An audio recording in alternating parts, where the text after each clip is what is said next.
Listener discretion is advised. Now we can start.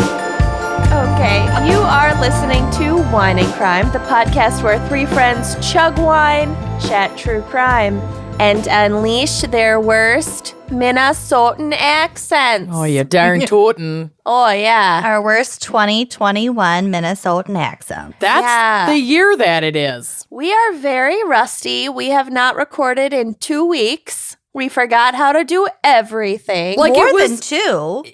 Yeah, I think a little more than two. It's been bliss, I'm not gonna lie. Yeah, it's been really nice. But also, I texted the gals earlier. I was like, I feel like a baby giraffe learning how to walk for the first time. So welcome to our first ever episode of this show. Yeah, we don't know what the fuck we're doing. No clue. It's taken us a solid 31 minutes to just get to this point. Get going. The other day when we had to record ads, I came upstairs and my computer mouse and keyboard were completely dead. My keyboard was also dead. Yeah. Well, start in 10 minutes. Oops. Kenyon actually texted our group chat, I wasn't aware that they died. Yeah, you got to charge them. I never thought about wireless keyboard and mouse. I mean, it makes sense now. when you put it like that.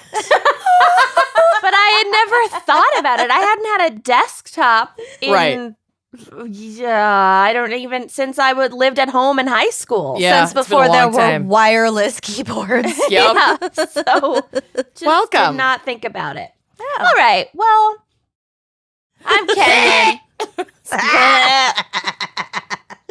I'm Lucy. I'm Amanda. I don't fucking care. Everything just does. We have a very special fan pick episode for you today, brought to you by fan pickers Erica and Caitlin. Oh, God bless you. The no most last smartest. name. No idea how you're connected to each other. Best damn tappers. Best damn tappers, Erica and Caitlin. And they have selected the topic of twisted timelines, which is great. I love it when it's like, I was down at the bank getting my whatever, and it was a Tuesday, and then they're like, the bank was closed. It was Flag Day. Dun, dun, dun. You know what I mean? My case is more like a muddy timeline and nobody really know, like a gap-filled timeline and then possibly a falsified accusation within the timeline. Yeah, poking holes in that prosecution. Poke 'em. We'll get to it, honey. Pokemon. But first, let's get to our wine crime pairing. So, Amanda, what is our wine crime pairing for twisted timelines? Okay. We're going to get twisted. In the interest of transparency from your friend Amanda, one, I don't remember why I paired this wine with this episode. In some sort of pre-holiday fever dream, I thought this works. But usually when I pick ahead of time, I'll write a little note in the document For that's how like, it works? Here's why. Didn't do that. Now I have no clue why I picked it. Doesn't matter. Second moment of transparency is I forgot this was a pairing and drank it sometime between Christmas and New Year's Eve. So I am drinking a Winc wine, but for the listeners who are watching on Patreon, you will not be seeing me open the wine that I'm supposed to be opening. Should we just change the No. pairing? No. Okay.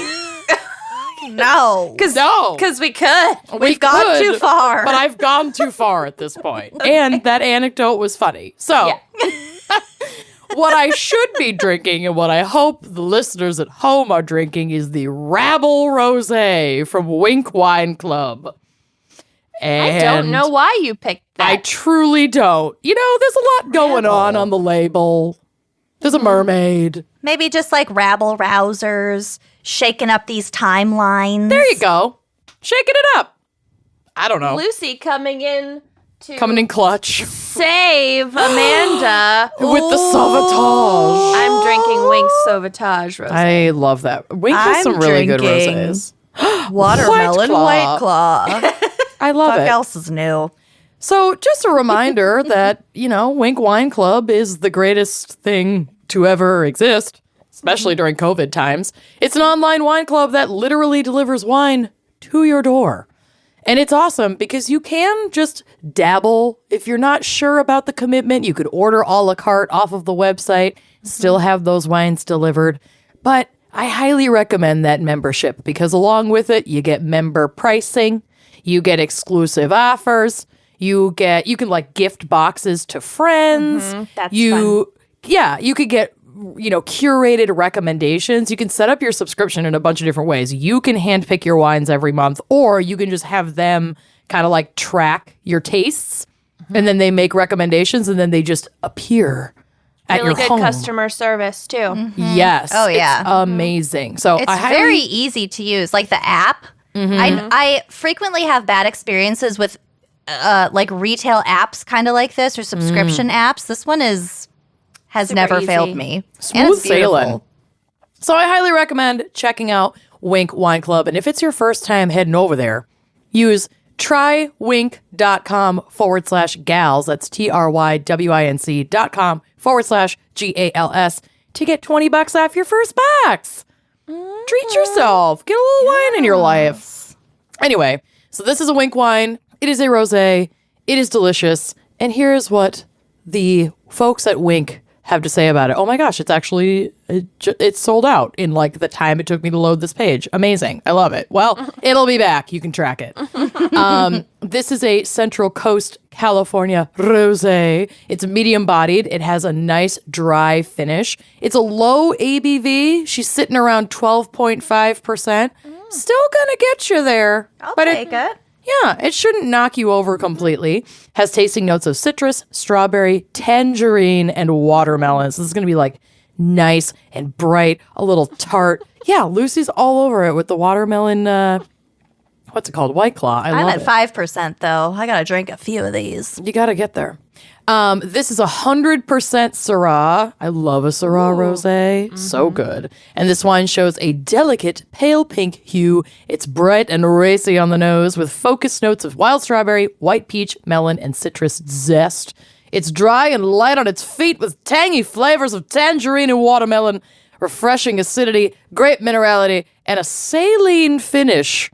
Makes this an uncommonly irresistible rosé. That's some weird wine terminology to tell you it finishes nice and clean. A saline. finish. Saline. I know. I would have thought salty. Yeah. Yeah. I don't know.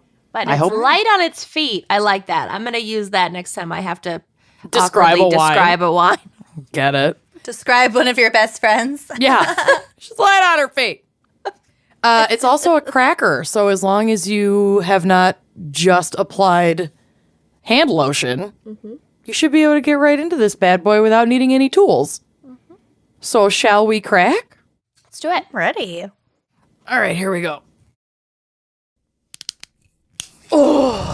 Oh. Nice crack. I'm That's a 2020 crack. pouring it out Ray, into stop my touching the flame. plan Salt ahead, You're Dead. salt you're dead, low ball, which actually also cute. makes a great wine glass. I use those glasses for fucking everything. And my sister got me a wine fridge for Christmas, so I can just reach over and put this in my wine fridge and look at my leggings. If you're watching at home, look at these leggings. Holy shit. Oh my God. Did Bill get those for you? Well, he was supposed to, and then he got bogged down with other items on my list, so he didn't, and then I got them for myself. Really, But all they're amazing. Christmas lists are good for is categorizing what you're gonna get eventually Yep. anyway and just giving people the opportunity to cut you off at the pass. You know? 1,000% correct. We've never been a list exchanging household, but I have my own wish list that just lives on my phone. Yes, that's nice. I call it my rich list. Things I'll buy when I'm rich. That list is long. It's a long list. All right, well, let's Anyway. get to a different long list. Lucy, what's our background and psych for Twisted Timelines? Okay, this is actually a long list, but I'll get to it. Race, fucking stop it. Jesus. Can't have anything nice. Nothing nice in this house. I know, Callie's begging to get out of this room, and the second I let her out and close the door, she's going to beg to get back into the room. Yeah. So guess Blanche what? is very active behind you. I'm gonna give him he his is. I'm gonna give Ray his pink pen as like a pacifier. Okay, so because there really is no limit to how complex an investigation might be, establishing a timeline in a criminal case can be really fucking hard. Organizing so-called discoveries. So a discovery is like an established fact or piece of evidence in a case. Organizing those discoveries requires a lot of patience, and in cases that span a long period of time or a large geographical area can involve different paperwork from different jurisdictions and different investigators. So there may not even be the initial sorting of discoveries can be extremely daunting. Like think of time zones, for example, or just like different ways that different police departments organize and categorize anything. Like it's not necessarily standardized across the board. It might be difficult, but it is crucial to enter anything and everything with a date, time, or location into a timeline from the beginning, because you just never know which detail could make or break a case. And while I was doing my notes, I was remembering the podcast Serial and the Adnan Syed case. Oh, yeah. Thought about that the whole time. It seemed like almost that entire case rested on a timeline. And even the most of cell phone pings, innocuous, which weren't even reliable Or not in the very end. accurate. Yeah. Eyewitness testimony, which also was not reliable, and then the I can't remember her name, the girl in the library who came forward years later, Asia McClain. Asia McClain, yeah. It's that just completely, for lack of a better word, twisted up that timeline and just created so much doubt into the prosecution of Adnan Syed. So timelines, very fucking important. Yeah. Also, try to concoct a timeline of your day. Nope. Today. Can't. My day was I didn't leave my house and I still can't do that. I know. I didn't leave my house either. And it was I have no idea. I kind of was up scrolling my phone. Then I kind of fell asleep. Then I kind of had coffee, but didn't finish it. Then I went back to bed. Then Lucy called. Then my day was just fluid nonsense. Yep. Yeah. Well, I think that you're not alone, especially in COVID depression time, winter times, but just thinking of an average day in an average year at your average, energy level. Sure. Yeah. When you're running errands and doing things and all that stuff. I keep paper planners such as this. How very Brett Kavanaugh of you. And I save them because in the I back couldn't of my have done mind, it. I was boofing. in the back of my mind, I'm thinking what if police come to me and ask me what I was doing on May 3rd of 2008? Yeah. I My still have my God. planner. You and keep them all? And I write things in them that I did after the fact. I'm going to if go it's through. Friday, I'm I'll gonna be find them next time I visit you. That's- Someday, you should get and into find bullet them and add journaling. weird shit. Oh, this is my bullet journal. Yeah, because you're basically bullet journaling. Yes, I have both. That's because awesome. I can't be neurotic enough. It's fine. Anyway, and they live right on my desk as a perpetual reminder of everything I have to do. Yeah, I So feel that. here's a quote from Pursuit magazine. A well-developed timeline provides clarity to a complex case, and it should be used as a reference to understand important relationships. By studying a timeline, both the investigator and defense counsel can find gaps in the investigation, document the movement of witnesses and victims, and I would argue perpetrators, exploit inconsistencies, develop alibis, and evaluate the plausibility of the opposing counsel's case. An easy-to-understand timeline also makes an excellent defense exhibit, assisting defense counsel when cross-examining witnesses and presenting reasonable doubt to jurors. Okay. And you can also just find out if, like you said, exploit inconsistencies. Even if that person wasn't the perpetrator, if they're lying to you about their timeline, then there's something that they're hiding that could be relevant. Yeah. And it could all just get thrown out. That whole parcel of evidence could just get thrown out.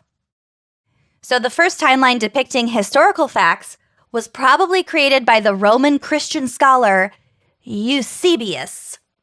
Nailed it. In the 4th century. And that was a sophisticated table structure reconciling chronologies. I don't know why I can't speak right now. It's been a while. It's been a while.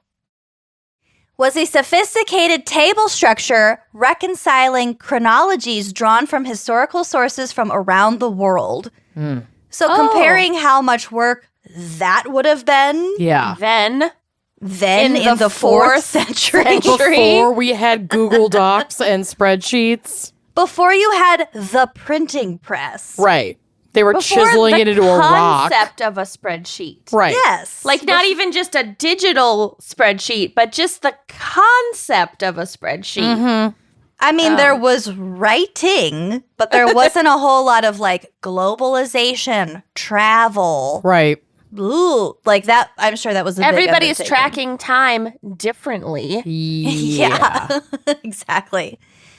So big data and web-based technologies today have allowed for extremely detailed, accurate, and robust timelines for various storytelling purposes. So if you think about just like what a timeline is, in essence, it's storytelling. It's telling a story, whether it's the history of glue or, you know, Please don't dive into the history of glue.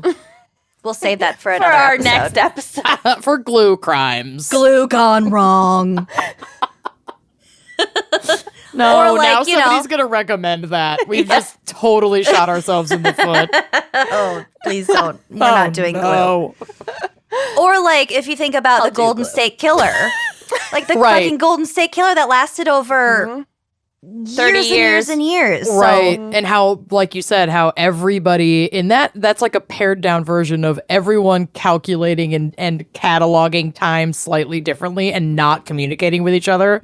And now we're just fucked. And then like I've been watching this Netflix mini series called The Ripper. Yeah. And it's about a serial killer in the UK. And Not just Jack the Ripper. No. like in the 70s. Yeah. And the way that they can link one case to another, because it's a guy who's, I'm not finished with it yet, so don't give anything away. But it's a guy who's murdering presumed sex workers, but then he like kind of branches out to not sex workers, and like his MO sort of shifts, and it just is constantly amazing to me how investigators can connect one murder to another to establish a serial killer, especially if they're like evolving. That just blows my mind, I think. Or like pinpointing when something happened and then ruling people out because they had a strong alibi. They were in jail already or Right. whatever. Yeah. It's just wild how complex these things can be. So, a 2007 paper entitled A Brief Study of Time, tongue-in-cheek, written by Florian Buchholz and Brett Tjaden. Nailed it.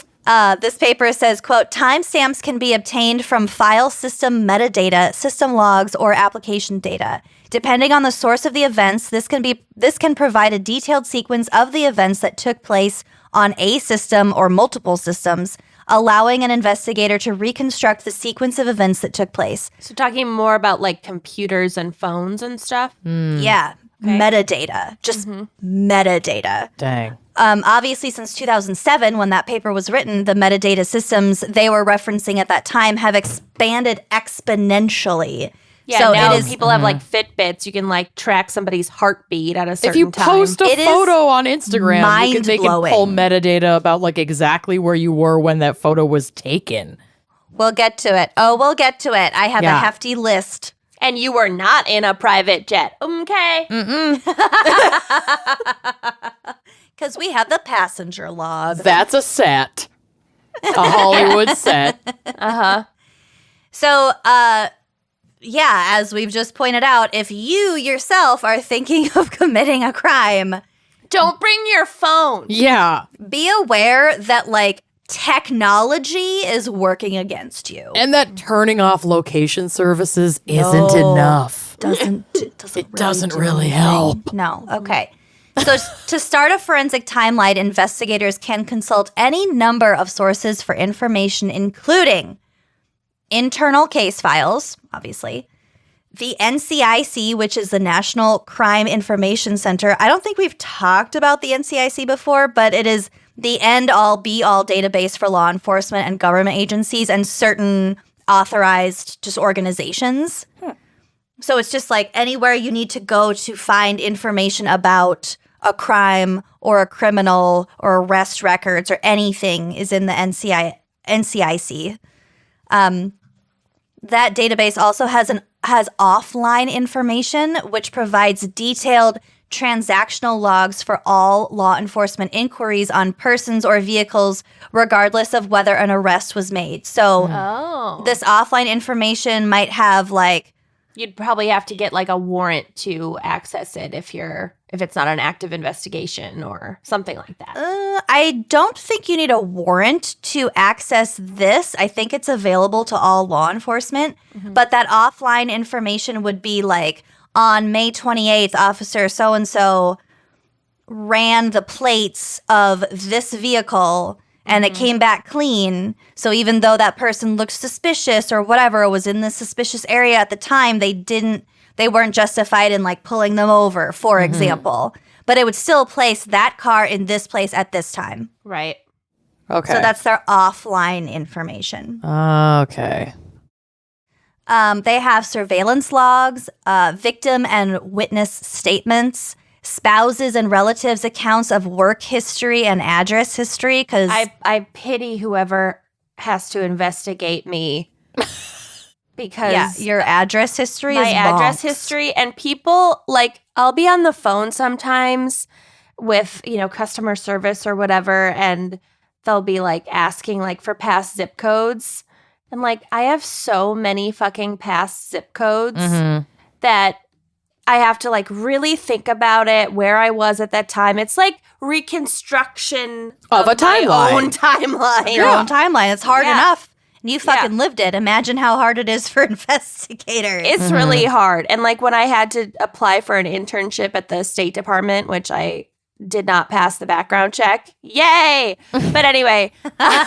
It's because you have a pornographic podcast. It's because you stole all of that toilet paper from the public library. Probably. Ooh. This is way before the podcast, but they had their eye on me. But I had been abroad. I had traveled, and then they make you list every foreign-born person that you're close with. And it's I was well, how do you define friends with? I have Facebook. Yeah. Or at the time, I had Facebook. I had 1,500 contacts, all over the friggin' world. Yeah. Who am I? I couch surfed for a year. I don't know where the fuck I was. You tell me. Yeah. NSA. I know this person's first name and that they were a good cook. I don't know anything else. God. No, it's truly daunting. So they can also look at suspect statements during investigation and or prior police contacts. They can dig back and figure that shit out.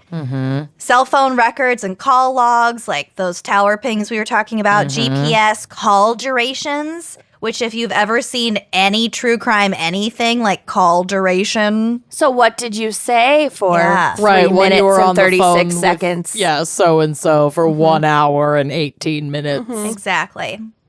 Public record databases to find other possible phone numbers. Oh, this is what I was going to say. I was a few months ago, I don't remember what I was trying to verify or apply for over the phone, but whoever it was, and it was legit because I questioned them because it seemed really illegit.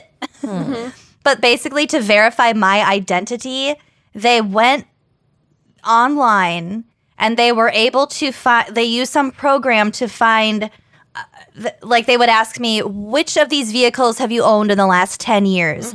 A Chevy Malibu, a Honda Accord, or a Chevy Impala. I think or this was a whatever. tax thing because I had to do this in the last few months too to Yeah, verify and I my was identity. like, Honda Accord? And then they'd ask several questions. Yes. Like, did you I live think on it was this a street, tax this thing, street, or too. this street? And they just had this program that dug through my public personal records of where I've lived, the last 4 digits of my phone number, what cars I've owned, where I've relative worked, names. relatives' name. Yeah, it was fucking wild. Granted, with those kind of questions, those security questions being attached to your tax history, that would be information that you would have provided in your previous tax returns, but it's very spooky. I don't all think of I it. listed Not my all of it, car, make, and model Yeah, in my not tax all of stuff. it. It's Yeah, I just, guess if you don't have like an active car loan that you can get a write-off for, then why would you bother, you know? It is public. I mean, all that stuff is public record, but just goes to show how much of your personal information is actually public record. And that's Totally. why they say you shouldn't do those like quizzicals or whatever on social media anymore, which I've totally done a million of those in the past. But how will I know which Game of Thrones character I am? Which Well, not quarantine those. gal I am. Not those, but like the other ones where it's like name of your first love. You know, what elementary school did you go Oh, to? because it Favorite just color. data mines you, right? To get they're like to generate the answer. Password bypass questions, Yes. too. Well, Maybe. go ahead and take it. Grandmother's maiden name. Last 4 digits of your social security number Yeah. will reveal your secret crush. Yeah. Worth it. Take my identity. I need to know my secret crush. Will reveal your stripper name. Done. Amanda Jacobs. I was just gonna say. Still worth it. Still worth it. Okay. Landline phone records, which are different from cell phone records for a myriad reasons. Locations, dates, and times of credit card transactions and ATM withdrawals because they have those cameras on there.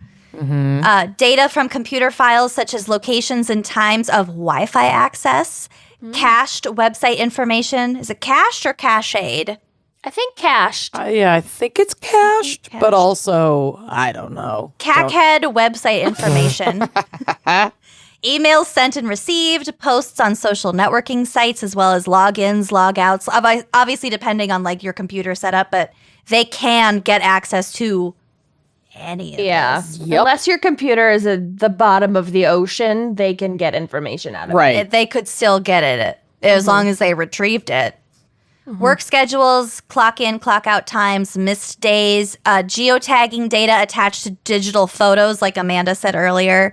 Data from OnStar and other GPS satellite navigation devices. Yep. And this is especially helpful if there is, for example, like a long haul truck involved or some sort of fleet vehicle, because those are all tracked. Hardcore. Vehicle services and repair dates and locations. So like you can look up a vehicle history on Carfax Oh, yeah. and figure that shit out. So like, oh, you didn't report to your insurance company that you had to have the bumper replaced, like, but you went to this mechanic shop and did, like, what happened? yeah. Something. I feel like all of this is adjacent to forensic accounting Yeah. in its own way. Well, I Yeah, think is there accounting a would have to be term? like monetary. Sure. It just feels really similar. similar. Yeah. It feels Oh, like, there should be like a name for like a forensic chronologist. You know what There I mean? probably is, and we just don't Yeah. have any clue. Don't email us. Unless you are one, in which case that's cool and we want to talk to you. Yep. There's a thing called the National Insurance Crime Bureau, which can track like every single insurance claim. They could look at your passport stamps or your passport issue date to see like movement. I do keep my old passports if they let me. Oh yeah. Flight departure and arrival information, like we sort of touched on that passenger log. This is often available through the Treasury Enforcement Communications System, or TEX. Oh, Licenses for permits. Tax mix. Licenses for and permits for hunting, fishing, marriage, and firearms. Great little grouping I had there. Yep. Marriage and firearms. Hunting, do fishing, go marriage, together. and firearms. Probation and parole records, including missed appointments. So if you miss an appointment with your parole officer, Who knows what you were doing or where you were or who you were murdering. Or what other myriad circumstances could have contributed to you missing that appointment. Yeah. Corrections data like jail bookings, intake, release dates, escape history. Oh, I like that. Now we're talking. And court appearances, including missed court appearances. Former FBI crime analyst Samantha Gwynn says, quote, as often as possible, everything within a timeline should be independently verified. This is especially important for open source and public records data as well as for witness accounts. We all know that witness accounts... Murky at best. I could not tell you what day or even time it is currently right now. I don't know. According to my computer, it's Monday at 7:04 p.m. Central. Sure. But that's only because it's on my computer screen. I don't believe it. We got a thing today on the window from like UPS because they like failed to deliver something, or they tried to deliver something but didn't actually ring the doorbell because I was definitely home all day. And and Zach came home and he was like, well, what happened, whatever. And I was like, I don't know, but it says 1 out of 4 boxes. And he goes, honey, that's the date. It's January 4th. Oh, I was like, oh, that's bad. Wait, is it the 4th? Yeah. Oh my God, it is the... Okay, moving on. Y'all, this month is already half over, and I don't know how it happened. As long as it's not 2020 anymore, I don't give a fuck. It was what Christmas day it is. yesterday. Yeah. It was Thanksgiving yesterday. I feel like we haven't even had Christmas. I'm not taking my Christmas shit down. Oh, I did. Till I I burned my fucking Christmas feel tree like it. on New Year's Eve. Oh, God. Out back. What? And the flames were so In high that a effigy? neighbor like peeked over the fence and was like, what you doing over here? And I was like, lighting my Christmas tree on fire. Burning a baddie. Don't worry about it. Don't worry about Do you have it. like a city code or something like that? I cut it up. We're allowed to have a fire pit out back. I cut it up and did it in my fire pit. A covered fire pit. Yeah, it's covered. I just shoved him in there. It's got a lid. It's got a little It's cage fine. on it. Okay. It's fine. Anyway. It's been like 3 days. She's Yeah, fine. it's definitely out. Well, I'm not concerned about it being out. We're good. Jesus. Okay, continuing with this quote from crime analyst Samantha Gwynn. Gwyn it to win it. Gwyn it Oh. to win it. Start your blog. Samantha Goop Gwynn. Ugh. Consider indicating within your timeline whether the information has been verified and by whom.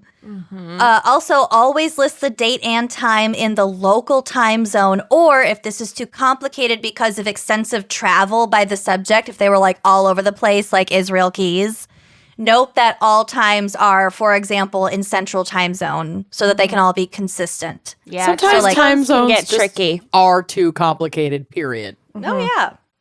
Because timelines are subject to so many variables, I wanted to briefly focus on just one important aspect to discuss, and that is the time of death, the PMI, which stands for, I can never remember, the post-mortem interval. There we go. Poke my Eyeball out. Letter I. my eye. So this is from encyclopedia.com. Evidence for estimating the time of death includes physical evidence present in the corpse, so post-mortem changes, presence of insects, etc., which we discussed in forensic entomology, not etymology.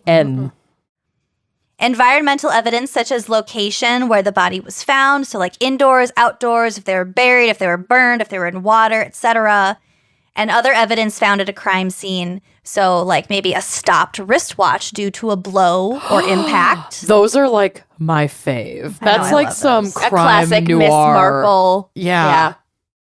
Twist, though, hadn't replaced the battery in 4 years because it belonged to a dude. Oh, Uh-huh. classic.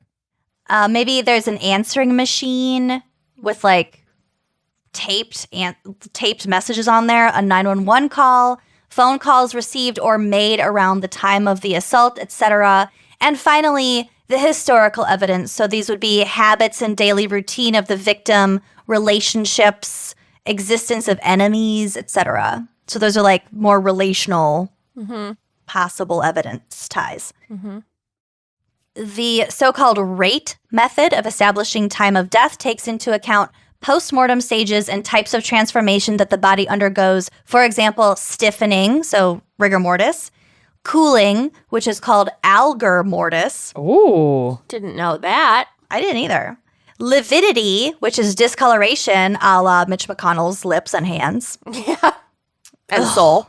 And just a general presence. His turtle shell. Putrefaction, saponification, which is like the soapy, the Yep. Soap the lady. waxy, the soap lady. I love Which- the soap lady. Fun fact, saponification is really, really rare among middle-aged men.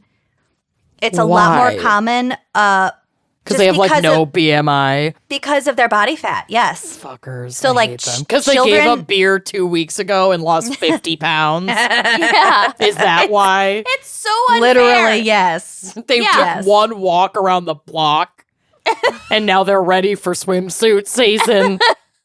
So unfair. I It's really fine. I I'm want fine. to have like an accountability partner, and I would love for that accountability partner to be my husband, the only person I interact with personally ever. But yeah, he goes for a jog once and is like, "I did it." Yeah, and has lost. Yeah, 2 pant sizes. we're not going to talk about weight loss, but it's annoying and it's not fair, and I hate everything about it. It's like I already eat pretty healthy, okay? I don't, and I refuse to start, so I have nothing to complain about.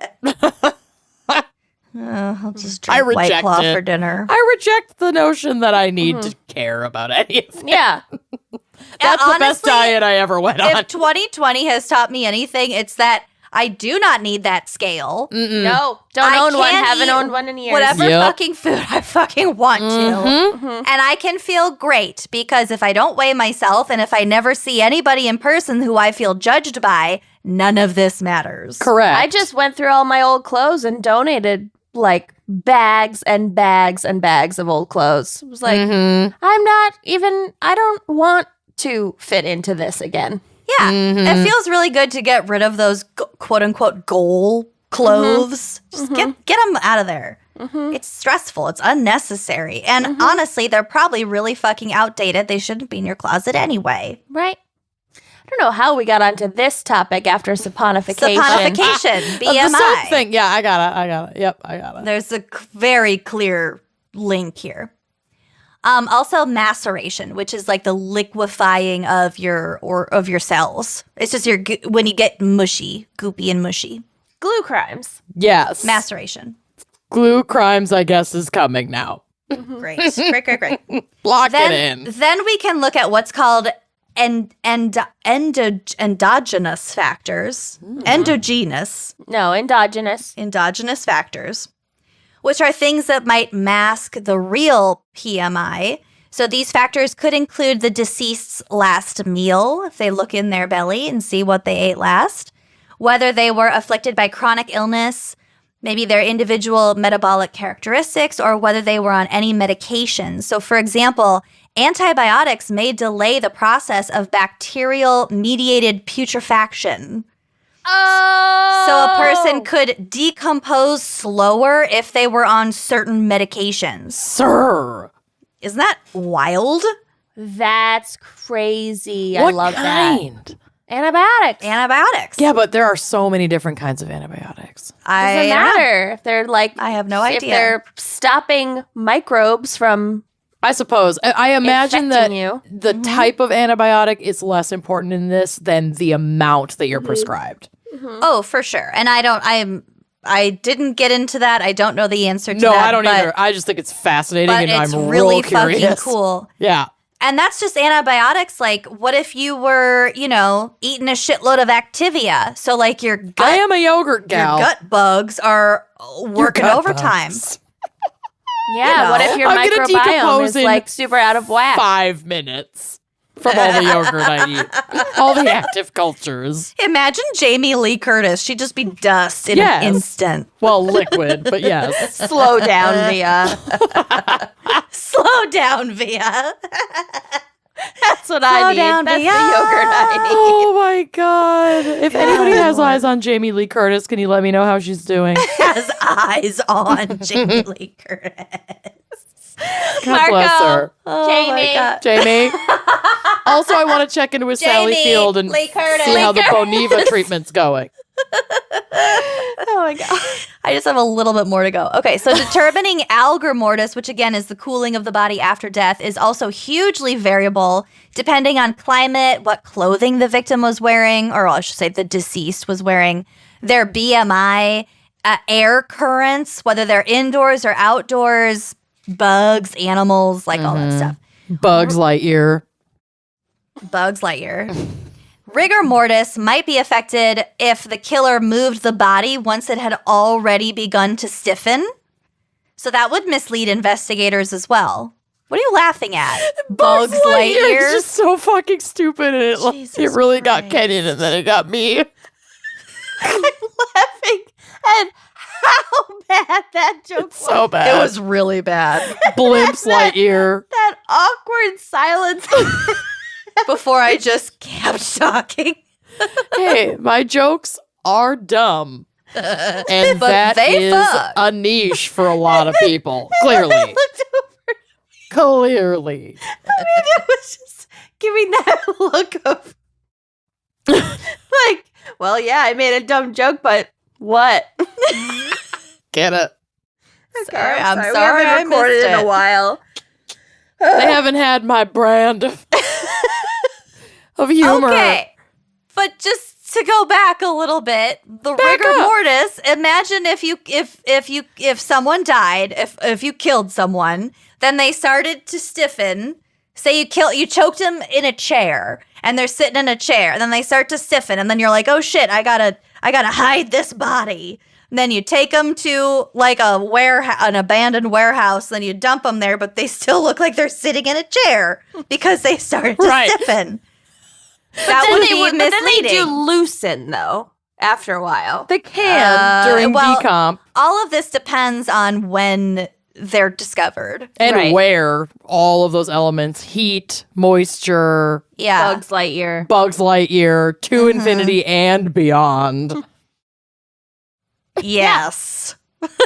Yes. Humidity, etc. To humidity and beyond. God damn it, I fucking hate you. In conclusion, establishing a forensic timeline can be extremely complicated. It takes an observant team, a shitload of sources, a fuck ton of patience. But in the end, timelines are one of the most crucial components of a criminal investigation and trial. That's my segment. Thank It you was for really, really interesting. for enduring this trial by ordeal. That is our first episode back from winter break. Humidity and All right, we need a quick break. We're There's gonna hear a a word. corpse in my boots. Are you ready for my case? literally never, but let's do this. It's really sad. I also want to reiterate that this is a fan pick case, so you can blame. Was it Erica and Caitlin, The most smartest. the best damn tappers? Here's the last four of their social security numbers, which we require upon submission for fanfic episodes. So we can we're just dox you at a stealing later date. everybody's identities. I wish. Oh my god. Okay, I wish so we were that organized as a people, as a collective. We're not. As a culture. all right. So you've been warned. It's sad. Okay. Kyron Horman was born in Portland, Oregon on September 9th, 2002. His mother was Desiree Davidson, and his father was Kane Horman, an engineer who worked for Intel. Kane and Desiree had actually, their relationship had kind of been on the fritz, their marriage. They weren't sure if they were going to stay together. They kind of separated. And then she found out she was pregnant with Kyron, so then they stayed together. And then during the pregnancy, actually 8 months into the pregnancy, they decided to finally divorce, citing irreconcilable differences. So actually, when baby Kyron was born, they had already divorced, and they shared joint custody of him. I can only hear baby Kylo Ren from Star Wars. I'll move past it, but I just had to get that out. Okay. But then in 2004, Desiree was diagnosed with kidney failure and began spending extended amounts of time in the hospital. I don't know her medical condition now, but she's still alive now. So it's just a chronic health condition that she's been dealing with since then. That sucks. Her condition made it extremely difficult to care for 2-year-old Kyron when she had him on her own. So although she remained an active part of his life, Kane, the biological father, took over full custody at that point. Sorry, I keep clearing my throat. I don't know. I've got like a tickle in my throat. Our houses are too dry. Get yourselves I know. some humidifiers. No, I'm going to go dig it out of my pile of stuff. In 2007, Kane remarried a woman named Terry Moulton, who he had been dating since 2001. So actually before his divorce Ruh-roh. with Desiree. And around the same time that Desiree became pregnant with Kyron. Yeah. A little bit of a messy timeline right there. 2002. A little bit of overlap. Yeah, whatever. But we knew their relationship was kind of on the fritz. It and then happens. They It's got really divorced. just going to screw you over in the divorce, or can. Right. So a year into this new marriage, his new wife, Terry, gave birth to a daughter named Clara with a K, because father is Kane with a K, and first son is Kyron with a K, and then Let Clara me with a K. clarify that it's spelled with a K. And as somebody with a K name, I still find this egregious. So, Kenyan Kardashian. yeah. Oh my God. I've been called Kyron so many times. Really? And Kane. Oh, yeah. Kylo Ren. People just see my name and cease to be able to phonetically read. Yeah. I They get called Lacey and Lindsay a lot. Mhm. Whatever. That's fine. So, I got called Kenyan a lot too, actually. yeah, now that's that right. I'm I get thinking called about it. Lucy all the time. Yes. So Kyron continued to live mostly full-time with his father, stepmother, and new baby sister, although he would often spend time at his mother's house when she was well enough to take care of him. And at some point, Desiree also remarried, so Kyron now has both a stepmom and a stepdad. The stepdad is Tony Young. Everything seems pretty amicable between the two couples, and like doesn't really seem to be an issue in sharing custody of Kyron. No cause for alarm at this point in the story. Got it. Something tells me It's coming. up. Yeah, I'm ready. I mean, I'm not, but I'm ready. Then, on the morning of June 4th, 2010, There it at is. around 8 a.m., stepmom Terry brought Kyron to school, as she often did. And by this point in the story, he is in 2nd grade at the Skyline Elementary School. On that particular day, there was a morning science fair at school, and Kyron was displaying his project on the red-eyed tree frog. That's very cute, but morning and science fair are like the 3 worst words you could put. Together in one sentence Yes. for you. Yes. Yeah. Does Yes. red-eyed tree frog salvage it a bit? It does, because that sounds Yeah. real cute. I took part in one science fair my entire educational career / life. And my dad helped me with my science fair project. And then he came to the science fair and helped me answer questions because it was about like photography, like exposure and light and all that stuff. That's cute. I gotta say, that was one of the best days of my life. Oh my God. It's just really nice to have my parent participate in my science fair. That's so cute. That's so really nice. cute. I didn't win though. And, Of course not. well, You know what won? A fucking paper mache volcano. It always is. Classic. It always is. My science fair project that my dad also helped me with, but didn't come fucking answer questions because I guess he was too busy. I don't know, doing something. Yeah, thanks.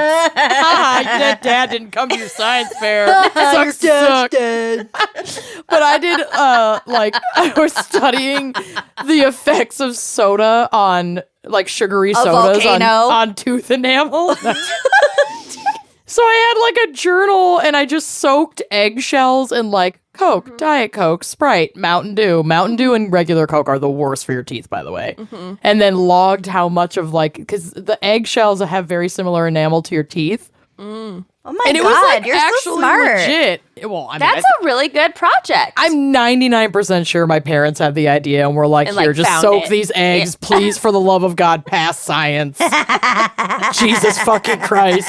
it was just Something for your Ashley's resume. project that they just Redone. handed down to you. But I also remember it slightly fondly, I guess, when I stopped being so cynical, but whatever. I don't even remember any science, obviously, as we That all know. timeline is muddied. It was at my old elementary school, Kenyon, if it makes you feel better. Okay. It was at Kenny Elementary, not at Excelsior. I don't think we had science fairs at Excelsior. I don't remember that. Okay.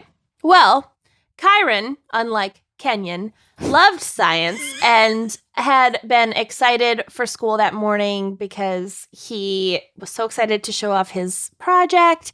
And he had specifically chosen to wear his CSI t-shirt. Oh. So he was just like this little baby true crime and science nerd. And he had like big, thick glasses and like little second grade teeth. You're going to kill off this kid, aren't you? I didn't do it. Yes, you did. It's a fan pick case, and I did not do it. One of So- the fan pickers did it. Terry stayed with Kyron for the science fair and then left school at around 8:45 a.m. when it was time for Kyron to head to his first class, which was math. But Kyron never arrived at his math class that morning. Imagine math first thing in the morning. Oh, my God. Imagine having to study so many different subjects, like 1 hour after another in one day. How did we ever Be do that? exhausting. It was really shallow learning, I'll say. I did in college, I had an 8:30 a.m. math class, so it was the first like class of the day. Like that's as early as it could be. I never Maybe it took was 8. any morning classes. Well, that was my first semester freshman year when I was starting to become majorly depressed, and that was also when Ambien first came out, and because I couldn't sleep. So I went to my student union, and they gave me Ambien, and they're like, "Okay, well, this hasn't been like fully like it's a really new product, so like." You know, test it out. Just take like a half a pill at a time, then a full, like whatever. It's new. Oh, geez. And I remember taking an Ambien at like, I don't know, 10 p.m., like normal bedtime. And then I had to get up and go to my 8 a.m. math class. Nope. And I was trying so hard to stay awake because my professor was so mean. But I remember looking back at my note. I was trying to take notes just to stay awake, just to write something. And my note, the pencil line literally just went Oh, you fell asleep. down the page. Timeline. You could set a timeline by that. You Be like, could. well, the last note that she wrote was when this professor was at this point in their lecture. Yes, exactly. See? The paper, the planner. The paper trail. Paper trail, baby. Smart. So the school, he doesn't show up for his first class that morning, which is math, but he was at the science fair before the regular start of the school day. And I'm guessing that they didn't take attendance at the science fair because it was like a special assembly. Kids are just Yeah. wandering around everywhere. Right. Yeah. And the school marked him absent for the day starting in that first period class. Mm-hmm. But we definitely know he was at the science fair, and we will get to it. According to statements that Terry later made to the police, after leaving the school, she had gone shopping at 2 different Fred Meyer grocery stores until around 10:10 a.m., which, like, I hate grocery shopping, so I can't conceive of going to 2 different stores. Before 10 a.m. Or just like period. In Like, general, my mom yeah. goes to like 3 different grocery stores because like this one has the like whatever that she likes, and that one has the better produce, and this one is cheaper, blah blah blah. And I like, see that. I see a difference between the there are 3 grocery stores that I usually go to, and they have vastly different things. Oh, sure. There's vastly different qualities, but like I'll just never care enough to go to 2 different stores. I think Kenny and I are on the same Sacrifice, page. Yeah. whatever my needs are. I'll just go to get one. the grosser avocados. I don't fucking care. Yeah. Okay. So then Terry said after the grocery store thing, she then drove baby Clara around in the car until 11:39 a.m. to try to calm her down because Clara had an earache and had been crying all morning. And so driving around in the car could like lull her to sleep. Sure, That's the okay. only thing that could get me to go to sleep when I was a newborn also. Yeah, I think that's well, she's pretty not a common. newborn. She's like a 19-month-old, I think. But like, yeah, she has an earache. She's sick. Parents driving babies around to calm them down is a real thing. Mm-hmm. After this, Terry said she'd gone to the gym and worked out until 12:40 p.m. and then driven home. I'm assuming in between she had like left Clara at home because Kane was working from home that day. So I'm assuming she like dropped the baby off. Kane is watching Clara while working and she goes to the gym. Mm-hmm. After her workout at 1:21 p.m., Terry posted photos on Facebook of her and Kyron at the science fair that morning. And there are photos of them together at the science fair. So that's confirmed. On the drive? Yes, there's at least one on the drive. Oh, he's really I know, he's a cutie patootie. Poor little guy. So at 3:30 p.m., although I did see another report that said 3:45 p.m., Terry and Kane walked with Clara to, maybe they left at 3:30, the house, walked with Clara to meet Kyron when he got off the school bus. But the driver told them that Kyron had not been on the bus that day and suggested that they call the school to see if he stayed after for some reason or had like missed the bus. Ooh, okay. And it's elementary school, it's 2nd grade. Yeah. So like in middle school, we were jackasses and would like get on the wrong bus to like go to a friend's house or something. And get in trouble. Right. But in 2nd grade. That's really scary. I'd be freaking out. Mm-hmm. So Terry called the school so she must have called the school around 3:45, only to be informed that Kyron had not been seen in any of his classes that day and had been marked absent. So the fact that they didn't call home. Right? Is to just odd. confirm it? Like that's on the school. Yeah. That's very odd. The school secretary at that point called 911 to report him missing. So some reports say that Terry called to report him missing, but Terry actually called the school. And when the school realized that he'd been absent and the parents didn't know where he was, the school called 911. The search for Kyron began immediately and was extensive. They really put in a solid effort to try to find him. It was focused primarily on the 2-mile radius around Skyline Elementary, which included a large wooded area. Remember, it's Oregon. Yeah. So, like... the whole state is a large wooded area of Oregon. Well, wouldn't they have consulted any staff that would have been at the science fair, and they would have said, like, oh, yeah, he was here with his fucking science fair project? Yeah. Oh, like, it's a whole trifold thing. So, like, he was there. He was there. But it sounds like the school is saying, no, he was never here. School was saying that they took attendance in math classes. class. But if he was at the science fair, he could have been on the property, but he just wasn't in class. And so that's probably the disparity where the teachers in the classes were like, oh, he's at the science fair. And he was seen there, but then as the day goes on and he doesn't go from the science fair back to class, and he wasn't in any classes all day, that's where teachers are like, wait, the science fair is over. I should be checking to see where this kid is. Teachers didn't it wasn't teachers that realized. Yeah. Or at least some administration. Yeah, that's what I'm saying. It just seems like there's a gap here. That's all. Well, the school, I don't know. I mean, I think it makes sense that they probably didn't take attendance at the science fair. Right. And that they take attendance first period. Yeah, And this but was there's like a special attendance. morning assembly. And then there's staff members saying, oh, yes, I saw him, which would, in effect, be the same thing. I'm sure the police later interviewed staff And, Yeah. you know, that was said, but that wasn't what initially tipped everything off, Got it. you know? Mm-hmm.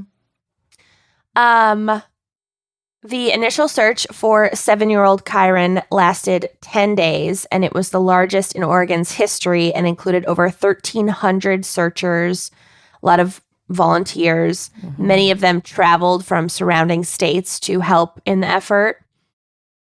A reward was posted for $25,000 for any information leading to the discovery of the missing boy. And then this number was later increased to $50,000, which I think people put up, like different, like, you know, charities or businesses like put that money up for the reward. Billboards with Kyron's image also went up throughout the Portland metro area with messages in English, Spanish, and Russian, Wow. asking people to report any information that they may have. And at first, like initially, right away, Kyron's family did not address the media. But after a week after his disappearance, Kane, Terry, Desiree, and her husband Tony, so all of the parents and step-parents, gave a joint press conference where they all wore T-shirts with an image of Kyron's face on them, and that there's an image on the drive of that will be on the blog of all of them at the press conference wearing the T-shirt. Little bubby. But some people found stepmom Terry's behavior at the press conference strange. Here we go. Here it is. She cried on Desiree's shoulders while Desiree, Kyron's actual biological mom, had to hold her hand and comfort her. Which, like, look, I'm not questioning how close a step parent could be to the child and could Sure. be just as devastated. But it might not be appropriate to garner support from the birth mother. Like, I don't know. No. That does seem a little bit weird where it's like, why are you centering yourself so hard in this situation? Right. And also, it's hard to know how people grieve. And people grieve differently. And some people are criers and some people aren't. And some people are dealing with there's shock. only And one way. And if you do it wrong, you're guilty. but it tripped. Some people noticed it, let's say. Okay. And that's enough, really. Mhm. Kyron's disappearance was the lead story on every local news broadcast for over 3 months and was also covered by national outlets such as Oprah, Dr. Phil. Oh, yeah. Exactly. Dateline, Good Morning America, and the Today Show. But Ricky despite Lake. Ricky Lake, Sally Jesse Raphael, actually probably off the air by then, but I don't know. God bless him. But despite the huge effort, investigators Maury. did not find the child. In an interview about 3 weeks after her son's disappearance, Desiree said, quote, "It's like a portal opened up in the school and Kyron just vanished into it." That is the worst feeling where it's just like, poof, thin air, Yeah. not a scrap. He was I- at school. It wasn't like he was waiting at the bus stop. Yep. And Somewhere where he's supposed to be safe. And Yeah. That would Yeah. be just, all of it's a nightmare, but that's like the worst. There's just no closure for that kind of shit. Desiree also insisted that her son never would have wandered away from the school on his own, explaining, quote, "Kyron doesn't have very good eyes. He can't see, so he's not going to wander around," which, like, he did have very thick Heard that. glasses. Yeah. Yeah. I mean, same. Yeah. I mean, I had an eye patch and I did wander, but my mom would have said, she could be wandering. Yep. She could be getting attention by any means necessary. It's definitely cases like this that make me like want to apologize for any time I like hid in the center of the clothing racks at a Yeah. store when shopping with my mom. Both of your parents would have just been like, go to the nearest large crowd. Yep. Find a stage. She's You'll sure find to her. be there. She's in the already middle. found it. She'll be back and she'll have $30 in her pocket. Let her go. Oh my God. So this is continuing the quote from Kyron's mom. "He's also very shy and doesn't trust people right away. That's just not his style. I know that was a theory from the very beginning, like he just wandered away from school. But that's not Kyron. He He wouldn't have just do like that. gone off with somebody else. Mhm. Yeah. Okay. He's quote, he's a pretty shy, timid child. He has a great wit and sense of humor, but he doesn't show it very often to people he doesn't know. He doesn't trust strangers. He prefers to be around his family. Got it. I identify really hard with this child. I know. As the last person to see Kyron, stepmom Terry was interviewed multiple times by the police, but continued to insist that she had last seen Kyron at 8:45 a.m. as he headed off to class and she left the school to go run her errands. However, in the weeks following the disappearance, Kane, the father, allegedly became suspicious of his wife's story about the events of the day. On June 28th, a little over 3 weeks after the disappearance, Kane moved out of the house that he shared with Terry and brought 19-month-old Clara with him. Because he didn't want his baby around his new wife. Something went down. Yeah, that's telling. That's damning. A reporter for a local newspaper got wind of this situation and approached Terry for a quote, but she denied that her husband had moved out, saying, quote, "Everything's good. We heard that rumor. It's just a rumor. It needs to be squelched. Everything's fine. My stepson is missing. My 7-year-old stepson is missing, fine. but everything's fine. Everything's We're good." fine. What a weird verbiage for that. Mm-hmm. I don't like that. I don't like I don't like it. But shortly after this, the media was tipped off that Kane had served Terry with divorce papers and a restraining order. Okay, bye-bye. Mm-hmm. Then, in early July, a man named Rodolfo Sanchez, who had done some landscaping work for Kane and Terry in the past, came forward and said that 6 months before Kyron's disappearance, Terry had approached him and offered him, quote, a lot of money if he would kill Kane. So she had tried to take a hit out on her husband. Oh my God. 6 months before Kyron disappeared. Okay. Okay. Okay. Oh, Kane. Kane, are you okay? Mm-hmm. I don't think so. Investigators convinced Sanchez to speak to Terry while wearing a wire, but they were not able to gain any evidence from the taped conversation. Sanchez also ended up later contradicting his own statements in another deposition, so that just kind of confused matters and kind of ended up throwing out the whole murder hitman theory angle. Got it. Meanwhile, although Terry was never officially declared a suspect in Kyron's disappearance, police did begin interviewing her close friends about her whereabouts on the morning of June 4th. The likely reason for this is that 2 witnesses who had been in the school's parking lot that morning claimed to have seen an adult who was not Terry sitting in her pickup truck, presumably while she was inside at the science fair.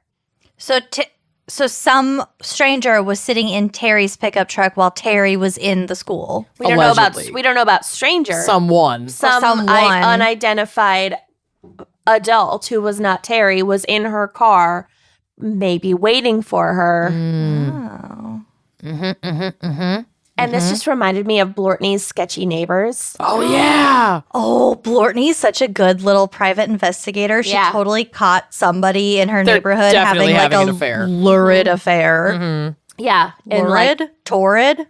2 cars meet at random times of day during weekdays in an abandoned lot in the suburbs. Yeah. Underdeveloped cul-de-sac. One gets in another car. They go off mysteriously for 45 to an hour. Too long, in my opinion. And then they come back. Switch drivers. It's really suspicious. It's sus, as the people who play Among Us would say. It's soup sus. Soup sus.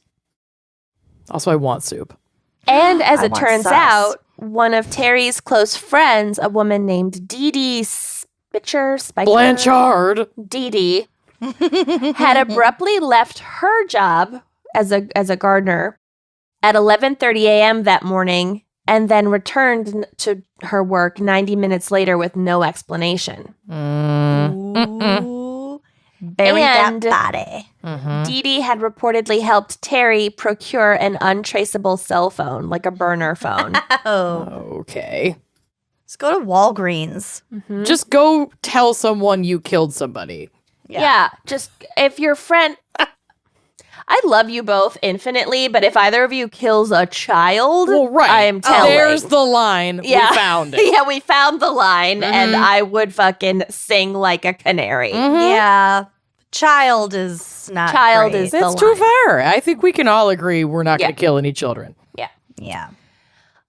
So Dee Dee was cooperative with the police. She sat for hours of interviews and allowed them to search her home and car, and ultimately nothing came of this line of inquiry, and so investigators moved on. But she did help Terry get a burner phone. 1,000%. She at least had an inkling of what the situation was. She was called to help with something, and she dropped everything, and for 90 minutes she helped with something and then never said anything. And then they switched drivers. And like leaving work for 90 minutes with People no are gonna explanation, people are going to notice. Also, that's really suspicious. Like, no, and she's working in a gardener. I don't know if Dee Dee owns her own gardening thing or she works for a gardening company. I'm not sure. But if it's like a retail, like a garden center, Right. 90 minutes, that's a long time. But if she's like a private personal gardener for like a Then maybe rich that could go person, unnoticed. that Yeah. might go unnoticed. But either way, 90 minutes Yeah. is a while. Yeah. So, over the next several months, no new leads emerged, although the search for Kyron was periodically resumed, including a dive team that searched local bodies of water. Oh, honey.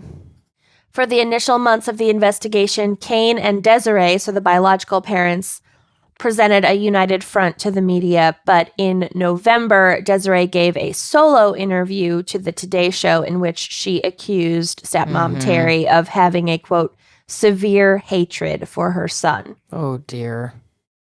Soon after, Desiree then filed a civil lawsuit against Terry, accusing her of kidnapping Kyron and demanding the court compel her to either return him or reveal the location of his body. A judge rejected the lawsuit because it was still an ongoing investigation, and then Desiree withdrew it. But Desiree is like, this fucking woman She did it. did it, and Do something about it. Do something. Yeah, exactly. And Kane hasn't done anything except for just leave the house. He's with his- cooperating with investigators, of course, and he has divorced Terry, moved out, and filed a restraining order against her, and took taken the baby. their infant child out of the house. But he hasn't told police at this point, like, I think she fucking killed my son. Not at this point, no. Okay. So, meanwhile, after lengthy court proceedings, Kane's divorce from Terry was finalized, like we just said. He regained possession of the house that they had lived in together, and he got full custody of Clara. Okay. And Terry was given only limited supervised visitation. And I think this is because she wasn't declared a suspect, but she was She's a definitely person a of suspect. interest. She Yeah. was definitely a suspect. I suspect her. So, although Kyron's disappearance has periodically been given increased attention over the years, no solid evidence has ever been found and no official suspects ever named. Wow. I think they got close to naming Terry, but then they didn't for whatever reason. Public suspicion continues to center around Terry. She changed her last name back to her maiden name and moved to California, where she's less recognized, but I have a bunch of photos of that bitch on the drive. Kenyon's just doxing her as we speak. So it's all publicly available information, Terry. Those eyebrows, I'd recognize those anywhere. So the case received increased publicity in June of 2020 because that was the 10-year anniversary of the morning that Kyron was last seen, June 4th. And since then, since his disappearance, several bombshell allegations against Terry have come to light. Ooh. So, a book about the case entitled Boy Missing, The Search for Kyron Horman written by author Rebecca Morris with the cooperation Rebecca of Ann Lehman. Rebecca Ann Lehman. And this was in cooperation with Desiree, but not Kane. Sure. Was released in the lead up to this anniversary, and the book claims that multiple witnesses, including the bus driver and several classmates' family members, saw Kyron walking across the parking lot with Terry after the science fair that morning. Mm-hmm. And her truck was there, or like in that vicinity. Yeah. She let him off. She was still there. Mm-hmm. Mm-hmm. She went there to establish, like, hey, I dropped him off at school. Look, we took a picture together. I posted it on Facebook.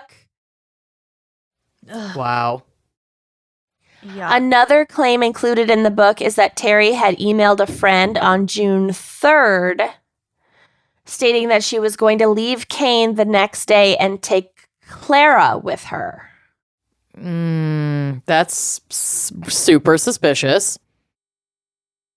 In 2015, so after all of this, Terry's new roommate for wherever she moved, I'm assuming in California, pressed charges against her for stealing a handgun out of their personal safe in the home. Weird.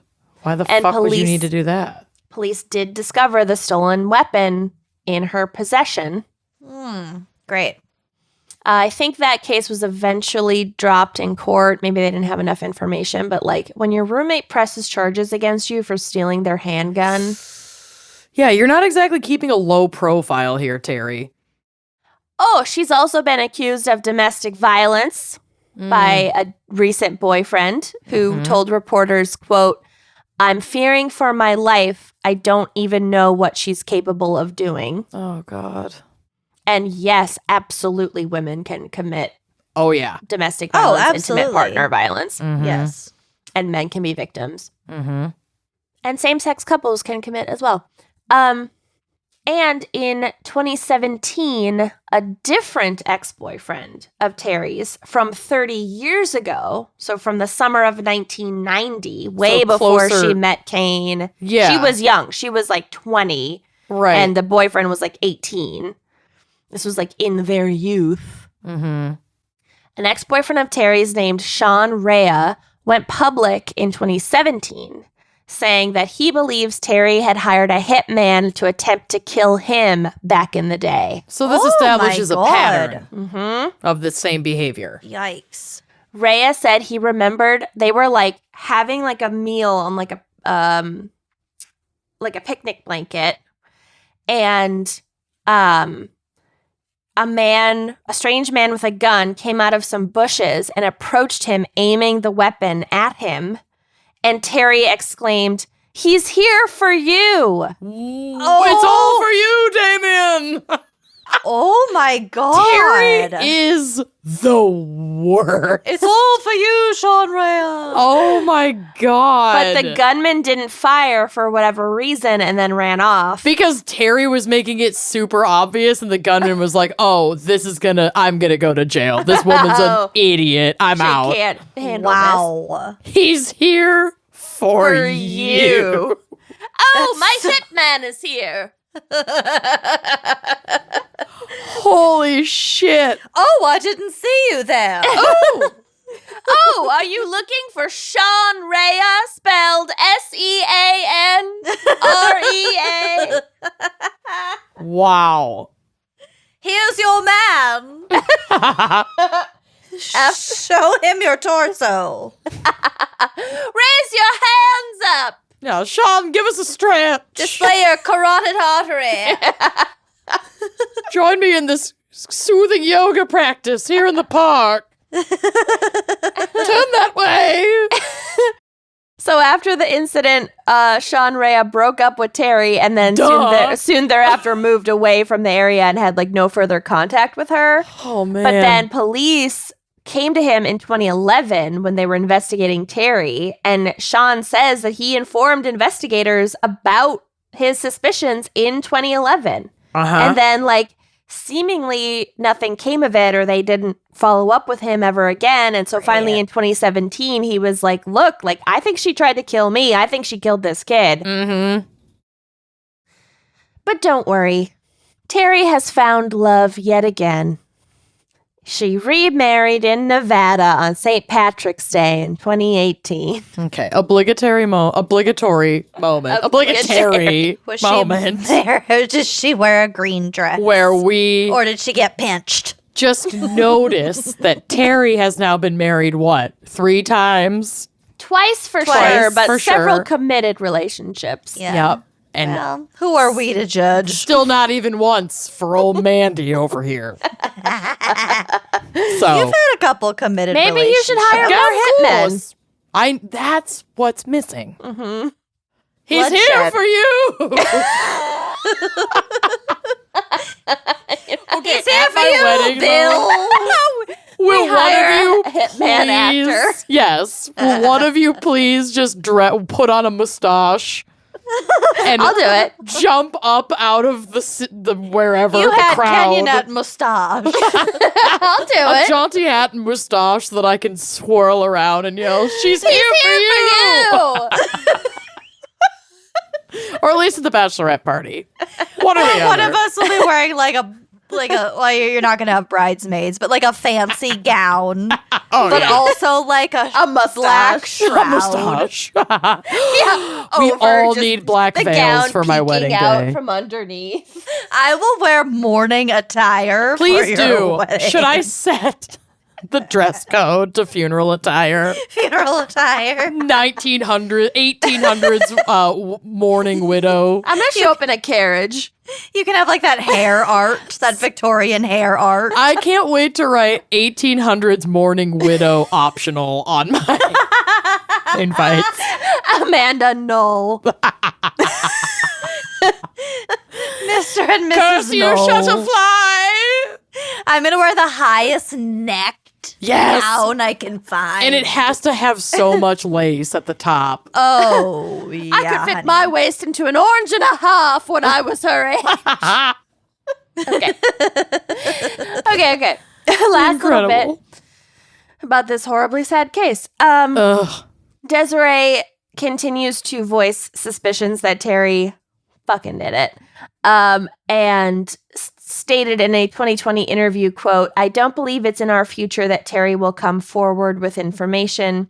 I wish that was the case. I wish she would be forthcoming and tell me what happened that day. Mm-hmm. I'm frustrated with her. She has gotten lucky. I'm frustrated with her," which is like, You're being you real imagine nice. being so measured and Yeah. reasonable. I'm frustrated. I'm here for you, Terry. So June 2020, like I said, was not only the 10th anniversary of Kyron's disappearance, but it would have also marked his graduation from high school. And there is an age progression photo of him on the drive in case he is still alive and still out there. And his case is still officially open and active. So Wow. if you know anything about this Terry Bish, Kyron. Yeah, I wonder inform if the- don't this- call us, but inform the authorities. Right. because- Don't call us. I mean, there's a photo on the drive that you have here of an older billboard. I don't know if this line is still functional, but it has this 1-800 The Lost like phone number. I don't know if that number is still available, but it should be easily Googleable. And it was the Portland area, Portland, Oregon area. So I'm sure if you searched around very quickly, you could find information. But yeah, if you know I think anything that- about Terry or about his Wow. disappearance, please. I think that the Lost hotline is like a big missing children. Right, like a big organization. I think so. But yeah, just might Google still be it. operational. I'm not sure. Wow. Well, it. Yeah. that's wild, girl. Wow. Nice job. Poor Kyron. Seriously. Poor little guy. Okay, are we ready Yeah, So ready. for my case? maybe. Probably not. I don't know. It's not quite as sad. Well, I mean, it's all sad. People disappear. It sucks. There's a lot in this case. There are podcasts and online forums completely dedicated to this case. I'm not going to be able to cover it all, so don't at me. So we are discussing the disappearance of 17-year-old, at least at the time of her disappearance, Brittany Drexel. So she was born in 1991 in Rochester, New York. Rochester, the city that always sleeps. And shortly after she was born, her mother, Dawn, married a man who was not her biological father. Her biological father, some reports said he was Turkish and they were like estranged. It could have been just a fling situation. Dawn became pregnant. Shortly after Brittany was born, she married a man named Chad Drexel, hence Brittany Drexel, because he adopted her. Okay. So Brittany was a pretty typical teen of the early aughts. Like, looking at photos of her is basically like looking through our high school yearbook. A lot of distinctive eyeliner, hair straightening, like Frosty really crushing eyeshadow. it. Yeah, a little frosted. God bless her. Lip venom. She also wore distinctive contact lenses because she was born with persistent hyperplastic primary vitreous in the right eye, which you could look up what that means. But essentially, after multiple corrective surgeries, she ended up blind in her right eye, which I know Kenyon can relate to. Mine's my left. Well, there you go. Right. But yeah. Hyper. So her parents split up. Chad and Dawn split up in 2008, which was really hard for Brittany. It had an impact on her performance in school, left her with feelings of depression. I mean, she was like 16 when her parents were getting divorced. It's a hard time anytime to go through that. But like any teen in general, but also any teen going through tough times, the opportunity to kind of escape and go have fun with friends was extremely alluring. So in 2009, the year after her parents split up, when she was invited on a spring break trip to Myrtle Beach, South Carolina. Oh my God. A high traffic spring break destination. She was like super fixated on going. She really wanted to go.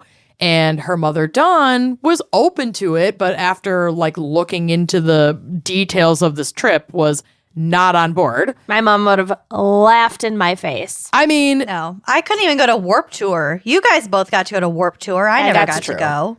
That was daytime. Yeah, that's funny that you weren't allowed to go. even if this had been like maybe your mom would have laughed in your face if this was like a fully legitimate, planned out trip, but this was not. This was a trip with friends that Dawn, the mother, like really didn't know. There wouldn't be any adult supervision, no chaperone. They're 17, 18 years old. My mom would have just been like, that's so cute. Yeah, exactly. Everyone knows you're going to be drinking and fucking your way through this entire vacation. It's not 100%. happening. So Dawn shut it down immediately, just she like should any of our have. moms would. I would have. Yeah. But Brittany had it set in her mind to go. And after several days of sparring with her mother, like they were fighting a lot. And Brittany tells her mother, like, I need to just go stay at a friend's house for a day or two. I need to cool off. Like, I can't be around you anymore. And Dawn is like, fine, get out of here. out. I don't want you Feeling around right not now. going to either." Myrtle Mutual. Beach. Yeah. Well, funny that you should say that, Kenyon, because Dawn did agree to this and Brittany packed a little bag and left. But what Dawn didn't know is that her daughter was not going to a friend's house, but rather heading south to join in the fun at Myrtle Beach. So Brittany, Where'd she start out? Rochester, New York. So that's a drive. That's a haul. It's a haul. Brittany did check in with her mother by phone on April 25th, 2009, and mentioned she was, quote, at the beach. So she's like, not lying, but failed to mention where. Which beach? So Dawn assumed that she was. April in upstate New York. Well, Yeah, it's the funny that you should beach. say that. Dawn assumed she was at a nearby popular Lake Ontario spot because it was unseasonably warm in Rochester at that time, and it was spring break. It was in the 80s, so a bunch of the teens were like hanging out at that beach. A local beach. Correct. Oh, shit. Yeah, which normally wouldn't be the case, but because it was so warm that week. Unseasonably warm. Yep. So she didn't even think about it. She's like, all right, she's at the lake beach, whatever, it's fine. Had no clue. She got lucky. And Brittany didn't mention that she had left town at all. I think Brittany knew exactly what she was saying on the phone to her mother. I don't think it was Brittany getting lucky. I think it was a Yeah. teenager knowing what to say without saying I everything. wasn't Well, it's not that Right. it's not what she said. It's about the timing of the circumstances, Right, and the weather. temperature. that she got lucky. Totally, that's fair. Wow. So Brittany had made it safely to Myrtle Beach and met up with her friends at the Bar Harbor Hotel. Around 8 p.m., she was seen on security cameras leaving the hotel and heading toward a different hotel called the Blue Water Resort, where she told her tripmates that she was meeting another friend who was down there for spring break. So security footage captured her arriving at the Blue Water Resort and then leaving again. Oh my God, I'm burping. Oh, here we go. Around 8:45 p.m. So there's like nothing suspicious in the footage at this point. She's fully dressed. She has her purse. She's coming and going of her own accord. Yeah, she's walking. Yep. Yeah. Her boyfriend, John Greco, was supposed to be on the trip as well, which is another reason why Dawn was like, meow. Meow. Yeah. I probably would have done the same thing. Oh, for sure. Now that you mentioned her boyfriend's on the trip.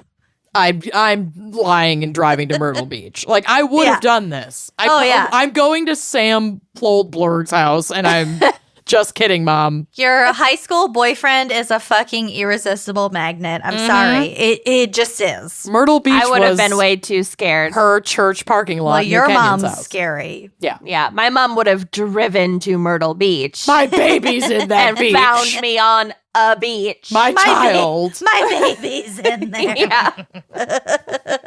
So the boyfriend, John, was supposed to be on this trip, but ended up having to work over spring break. So he stayed in Rochester, New York.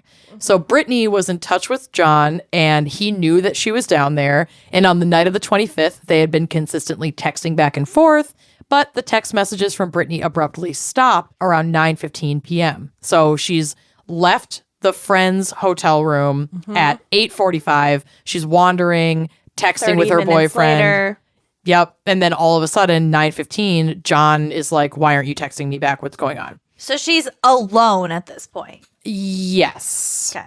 So John was concerned that she wasn't responding. So he called like the girlfriends that she was down there with. They couldn't confirm where she was because she had left to go meet this other friend. And they Everybody's couldn't. wasted. Yeah, probably. I mean, it's 9:15. I don't think Brittany necessarily was because she had just gotten there. She basically got there, put down her stuff, got changed. She'd been driving all day, and then she's going to meet a friend. But I think that as the night progressed, that was the plan. But we can't confirm. Right. I'm just I'm sure the friends were Speculating. Her friends hammered. probably were, That's got to be spot on. but who knows? So these girls can't get a hold of her. John can't get a hold of her. So John is like, this is scary. I don't like this. So he calls Brittany's mother, Dawn. good for him. I know. feel like that would be a That's the gutsy right move. move. And also As a Trust teenager. trust your gut kind of move. Yup. Where you're like, I really think that something is wrong, and I know, And I know that I'm I'm gonna gonna get in her trouble. in super big trouble. but he like, cares about her, so he did it. Yeah, Good for I was him. also very impressed with that, where it's like teenage boy using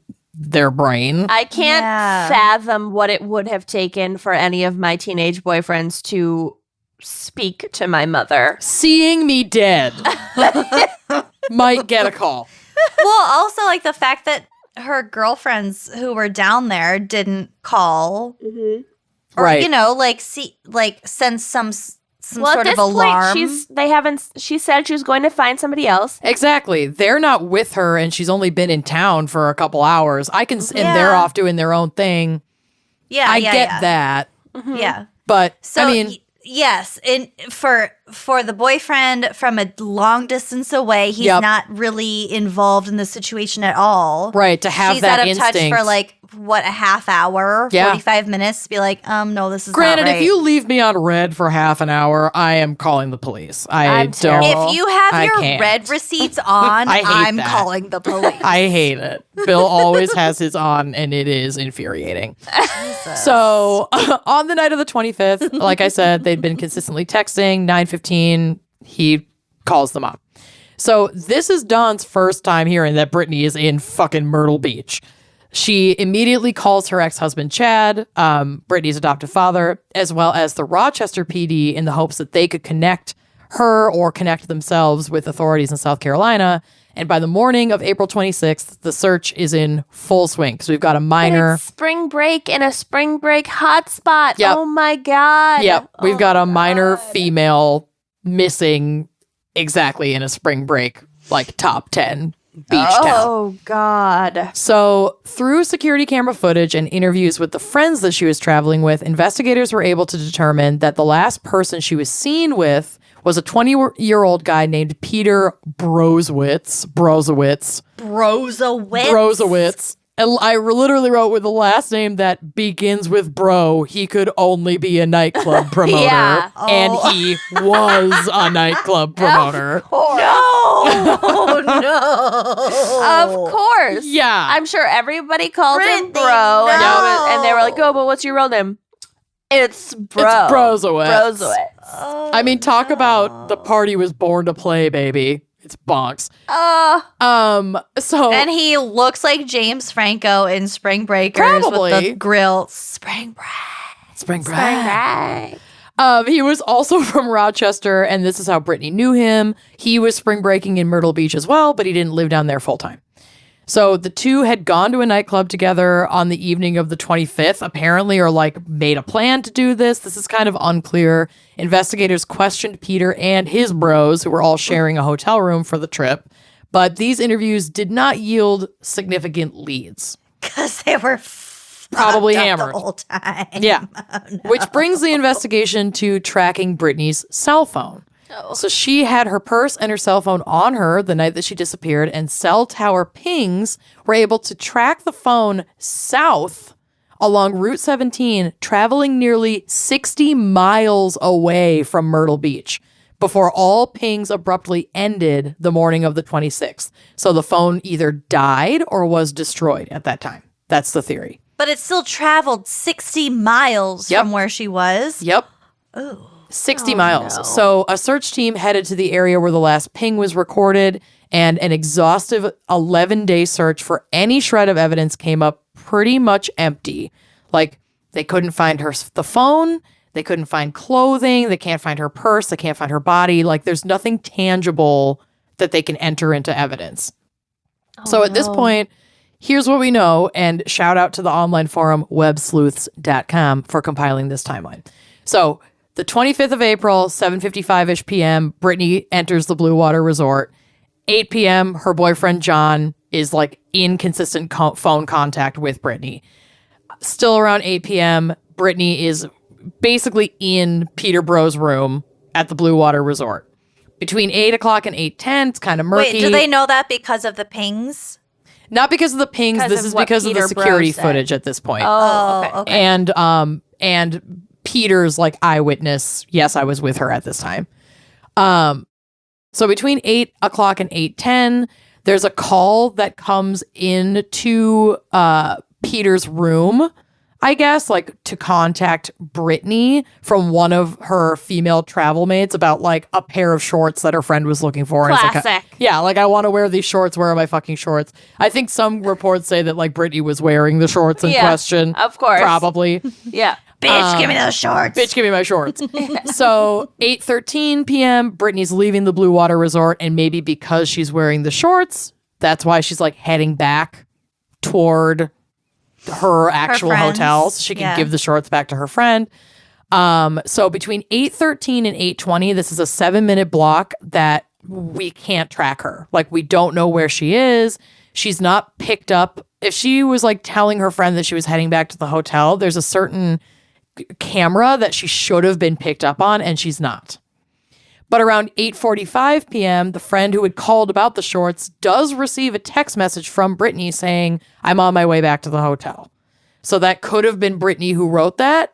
She could have also been abducted already at that point, and somebody used her phone to lay a trap or like Gain you a know, little time. right, cover a trail. 9:15 p.m. Or she could have just taken a different route to the hotel. She could have. Yeah. Again, we don't know because the footage that would have shown her, or that they think the most likely camera that she should have crossed, she didn't Yeah. cross. So we don't know her location at this point. But then at 9:15, Brittany sends that last text to her boyfriend. John texts back like a minute later. He doesn't get a response. And he's texting her and texting her and texting her. Can't get in touch with her. At this point, in this like 15-minute slot, he's calling the friends. They don't know where she is. They're not answering. That's so quick. I know. People It's would really quick. People would wait days of me not responding. I could see before teenagers, though, in an If active conversation with somebody who then all of a sudden was not answering. I'd probably be like, their phone died. Yeah. But this was also 2008 or 2009. So phones didn't die. They just lasted forever. Yeah, Nokia. Earlier today, I should have called the police because I didn't hear back from Kenyon. I was depression napping. Because she was napping. We just call your husband. Yeah. That's the way we do it. But he's at work today. Yeah. But either way, John bursts into action a lot faster. So around 9:30, John calls Dawn and is like, I was just talking to Brittany. Now she's not answering the phone. What's going on? Then we get into the cell tower pings. So the first significant ping is at between 11 p.m. and midnight on the 25th. That is showing that the cell phone at least is moving out of Myrtle Beach and heading south. That's so scary. I know. And then we've got 1 to 2 a.m. Peter and the bro crew actually leave Myrtle Beach to head back home to Rochester. So Between 1 and 2 a.m.? I guess that's what this says on the 26th. Oh, I That's don't weird. like that. I know, I That's don't like it weird. either. But these guys do get interviewed multiple times and it just doesn't circle back to them.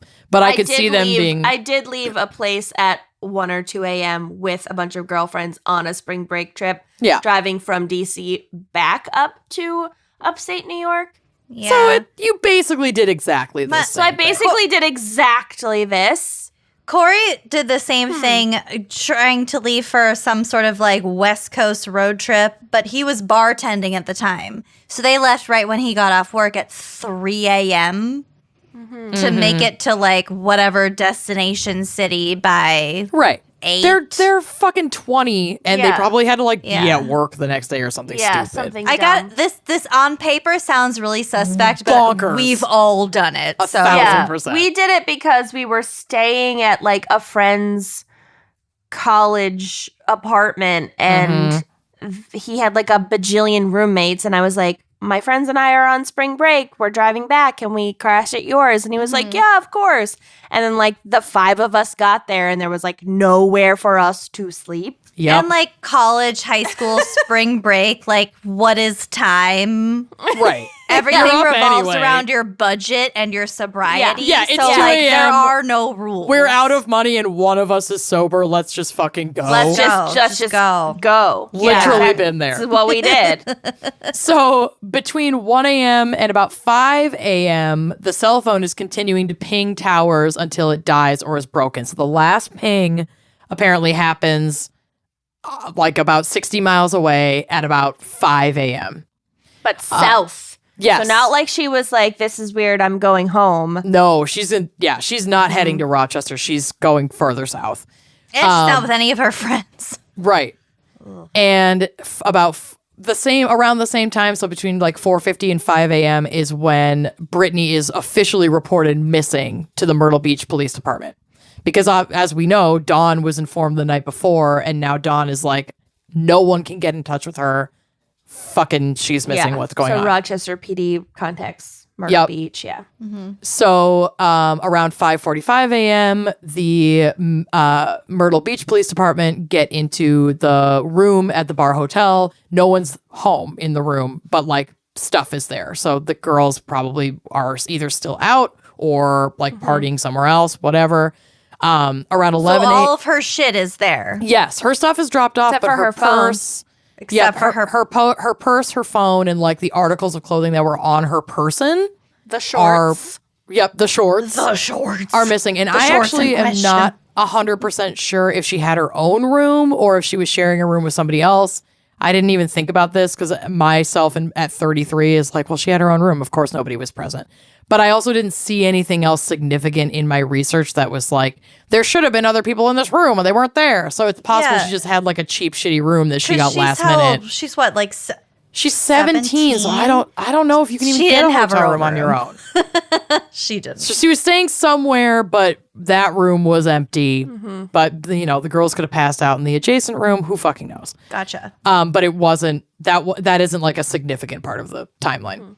And the last thing on here is at about 11 a.m. on the 26th, Brittany's travel friends like completely check out of the bar hotel and they move to a different hotel because now I guess like that area is basically a crime scene. Not a crime scene, but like under investigation. So they leave and go to a different hotel, but they're not leaving town. They're still being interviewed by police. Okay. So searches continued for 2 weeks before being called off by the Myrtle Beach Police Department on May 10th of 2009 after their efforts had not uncovered conclusive evidence as to Brittany's whereabouts. Her family and friends continued to search over the next year, with her mother, Dawn, even permanently moving from Rochester to Myrtle Beach to devote herself to finding her daughter. At around the time of that like 2 week, well, we didn't find anything, so we're calling this search off, but we're keeping the case open, Dawn hired a private investigator. Good. Dawn's doing everything she possibly can. 1,000%. Oh. So this investigator also brought in cadaver dogs to assist in the search, and they did pick up a scent near a, quote, alligator pit. Don't like that. Do not like that. No. Which former investigator turned PI Steve Pickering, this is the guy that she'd hired, said in an interview, quote, "It helps piece it together. It helps corroborate what other people said," which we'll get to. "It's not conclusive, but it certainly adds to the totality of the evidence that's been gathered so far." So he and his team were able to recover... Alligator pit? Yes, and we'll get to it. He and his team were able to recover some evidence at the site, which they presented to the FBI. And I think the evidence they uncovered was like, these cadaver dogs had her scent. That led us here. This fits into the puzzle this way. It wasn't So like, they're tracking her specific scent. Correct. It was, but what they couldn't get, where it says like it's not conclusive, is it's not like, oh, here's her shoe. Right. Or, they don't have anything physical The they can dog's hand alert. over. Right. But that's Yeah. all they got. So he continues to say, quote, "The only problem I see is law enforcement didn't gather this cadaver dog evidence. So they might have a question of continuity, but I'm Or a retired legitimacy. law enforcement official who gathered it." So like as a respected forensic analyst and a respected forensic analyst processed it and testified in court before. So that whole breakdown of like, well, the cops weren't the ones to gather it.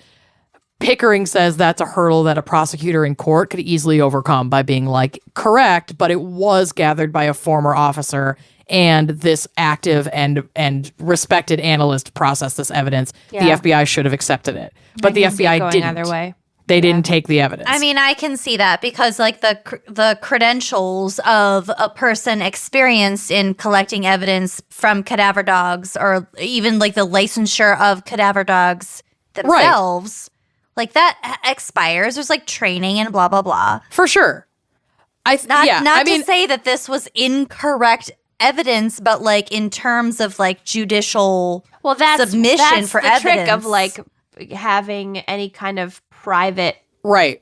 benefactors Yeah. in It does, a case. and it does suck. I personally think that it should have been accepted, even if it ends up not being admissible in court. At least it could flesh out some of this picture, because there's so little to go on in this situation that it's like, Yeah. if you can accept an anonymous tip, and we'll kind of get to that, like you should also accept this kind of evidence. But that's I feel like it should be accepted in the fact that like, oh, this is like somewhat credible.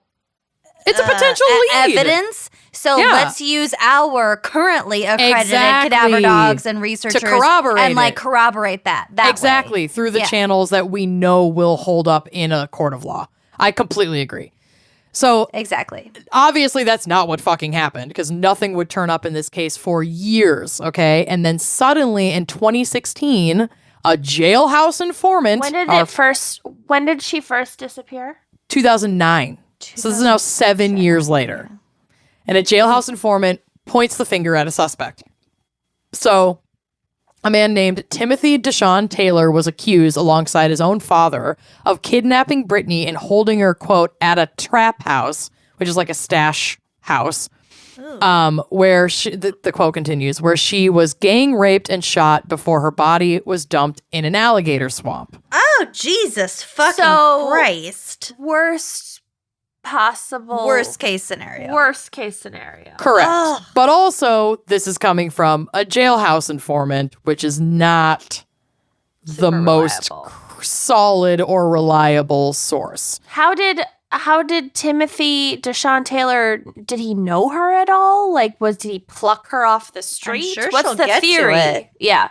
I mean, yeah, we'll kind of get to it. So the informant, who is a man named Taquan Brown, went to this alleged trap house to make a drug transaction and claims that he saw Timothy at this house with Brittany, that he saw him engaged in like an act of sexual assault with her. He further claimed that, or of her, not with her, sorry. He further claimed that Brittany tried to escape but was captured again in the front yard by Timothy. And afterward, Taquan claims to have heard gunshots from inside the house and to have seen a wrapped body being taken out of the house. So these statements could only be corroborated by, you guessed it, another jailhouse informant. When these allegations were brought to the FBI, Timothy was already being held on charges related to armed robbery of a McDonald's where he had acted as a getaway driver. So no charges were officially brought against him in Brittany's case because there wasn't enough evidence to link him to it. But it's certainly suspicious how federal charges were all of a sudden brought down for his role in the robbery and pushed for much stricter sentencing once these allegations came to light, even though he had already been charged by the state. So it's definitely like they had no real evidence. The feds were like, we're putting you away for a really something. bad guy. Yeah, Correct. exactly. So we don't really have the hard evidence, but we want to punish you for something anyway. Authorities subjected him to a polygraph with questions about Brittany, which they were quick to note he failed, but he also failed at the question of, what is your name? So then how can that be a fail if you fail at the control questions? Exactly. That indicates I feel like we often have this conversation about polygraph, that like this testing is inaccurate at best. It's often not admissible in court for that very reason. Like, why do we still fucking do this? Yeah. Also, like, I mean, this is horrible to say, but like, maybe Taquan Brown did see Totally Timothy assaulting someone and hurting someone. That's possible. I don't know, but how conclusive is it to know that it was Brittany and not some other missing person? Right. And we don't have additional corroborating evidence. If there's or nothing witnesses. to connect her to him. Right. Exactly. Yeah. This is getting real there's messy so many real holes. quick. It's very messy. So, Timothy was able to provide like vague information about an argument that he overheard between two individuals who may have been fighting over the location of Brittany's phone, but he couldn't confirm that this argument was even about Brittany and only that it was like notably suspicious. So was this quote unquote trap house 60 miles south of Myrtle Beach? It was in a reasonably close proximity to the last cell phone ping. So there is reason to follow this lead if this is a lead to explore for sure. If this person is coming forward and saying, hey, I saw this, look into this. But once again, they are looking into it, and it's just, this isn't sticking. And then in 2019, Taquan Brown again brings forward more information. So he claims that he had actually seen Brittany several times in the month after her disappearance. And it was his understanding that she had been killed about a month after she'd gone missing, which is kind of a different development from his original story, which didn't have quite as wide of a timeline. So now he's saying in 2019, so like just a little over a year ago, he'd seen her in the house on April 27th, which is 2 days after she was abducted. Then he claims that he saw her again at the house a month later, and that's when the alleged escape attempt and shooting occurred. But once again, when corroboration of these claims is needed, it can't be found. So witnesses could confirm the existence and description of this like stash house in question, but nobody else can place Brittany there. The owner of the house, who happens to be Taquan's cousin, was dead before he could be questioned. I don't know how he died. And another corroborating witness that was named by Taquan just couldn't be located. Like, we don't know if this is even a real person. Or Taquan is like, also go check in with this person. Is the theory that they like abducted her off the street and then held her at this home for a month? Correct. Which, like, I mean, it's possible. It is possible. But it could also have been any other victim from... I think it's likely that she was abducted for nefarious reasons, that something transpired. I don't know who abducted her. I have no clue. Something transpired. She died, whether that it was accidental in, like a robbery or an assault gone wrong, horribly wrong, even more wrong than the initial assault. And then she was taken out of town and her body was put in a literal alligator pit. I think that happened. I don't know if these people were involved in what happened, but I do think that theory holds up. It's definitely possible. It's just there's just such a lack of specific evidence. Exactly. Like, the twisted timeline is really just a massive hole, and then this like weird fill in the blank, maybe this happened from someone years later that we can't 100% confirm.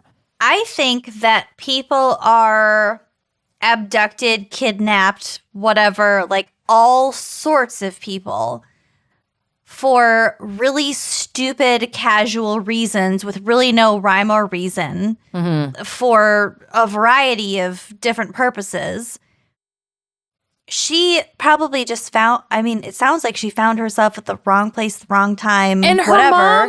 She was just the victim of a really random, she was a casual, callous. I think it could have been random crime. Her mom also has some theories that could hold water. I mean, of course, everybody wants to cry trafficking when something like this happens. So, we want to find reasons why this happened, and I think that all too often there is no reason. There's also there is how systemic human trafficking typically occurs. There are patterns of how something typically occurs. That's not to say that a few rando, spring breakers wandering alone, wannabes trying to prove something don't get it in their heads to try to pull some shit and pluck someone off the street during spring break at Myrtle Beach. Totally. And try their hand at trafficking. And her mom also wonders. Her mom We've also all wonders. seen Alpha Dog. Yes. I don't know what that is.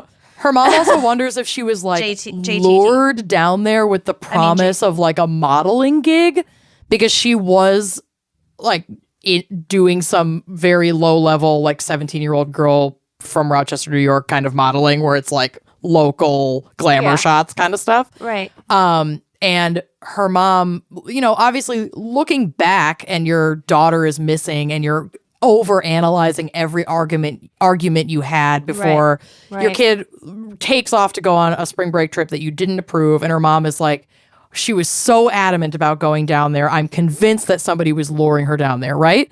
And that instinct could be real, but she also could just be a 17-year-old girl who was told she can't go on spring break with her friends. And she was going to go down there by any means necessary. Right. And then a horrible random act of violence occurred. Right. And she is now most likely no longer with us. Also, if you're a predator... Of course you're going to be hanging out break. around fucking Myrtle Beach at spring break. It's easy pickings. Right. Yeah. So it's drunk just people and whatever. It's just such a hard situation because there's truly no way to know right now. Not with the information that's been released to the public. Yeah. And these private investigators think that they are really close. And I think that there is some potential for corroborating Taquan's theory or Taquan's, allegations of what happened that night. We're not ruling it out, but there's nothing solid enough to connect those dots at this point. So like I said, I'm not saying that none of this happened, and the cell phone ping absolutely placed Brittany in the area of this house.